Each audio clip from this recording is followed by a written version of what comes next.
I think. Then I see him. He's standing in the middle of a group of people only a few feet away, in between Tracy and Megan Bliss. The way that both of them are flipping their assiduously highlighted hair, I would say that Kate has it wrong. Both sisters are in love. I can't help but stifle a nervous laugh with my free hand.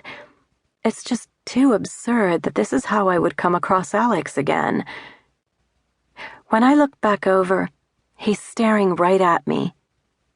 Shifting my weight nervously from one hip to the other, I look down at my hands and take a deep breath, knowing I'm not prepared to face him yet. When I risk another glance in Alex's direction, he's still looking at me, smiling now. I watch him make his excuses to the Bliss sisters, or at least that's what I glean from their matching crestfallen expressions. I stare into my glass, my heart pounding so hard it seems as if I can feel it in my nose and fingertips.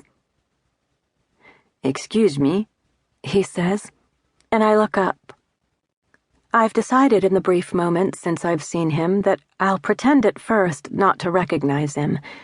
Admitting that I remember him right away will put me in a weak position, particularly since I'm alone at his party. It could much too easily look as if I had contrived this meeting. I feel somehow that I unknowingly have contrived this meeting, perhaps only because I knew about it before he did. It suddenly occurs to me that he might also have known, that he might have been sent a guest list with my name on it, seeing that I would be here. "I have to ask, what did you find so funny just now?" My stomach flips. He looks the same.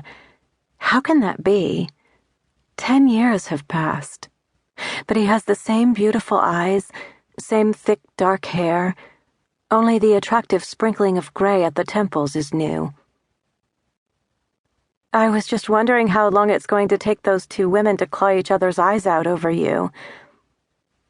Laughing, he runs his fingers through his hair with a shrug. Overt flattery was never lost on him. "They're throwing me this party. A fight would certainly get them some press coverage. Maybe not the kind they want." What's that saying? No publicity is bad publicity? "Are you in PR?" I shake my head. A freelance copy editor. "You're far too beautiful for that kind of job. Quel dommage, as we say in Paris." I smile and stare at the remaining champagne bubbles in my glass. They're moving more slowly now. "What's your name?" "Brooke," I say, watching his eyes.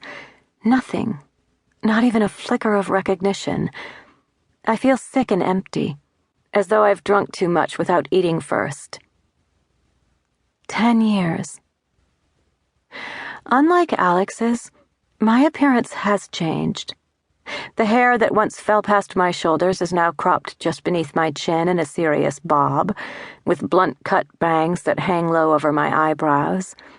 One of the editors at Vogue suggested the style, saying it would make me look like a young Angelica Houston, and I've kept it ever since. I'm thinner as well, which I can probably also attribute to my time working at fashion magazines. But is that really enough? Different hair, slightly sharper cheekbones, better clothes, to render me unrecognizable to a man I'd once been with?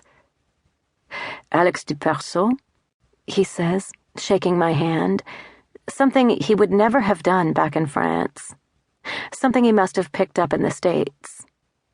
Plenty of pretentious kissing of cheeks goes on among this crowd, but maybe he has deemed, correctly, that I am not one of these people. "So this party is for you, then?" I ask helplessly, given no choice but to follow his lead. He sighs and nods. "Yes, it's for my new book. My agent won't let me get away with turning things like this down, I'm afraid. How, may I ask, did you end up here?"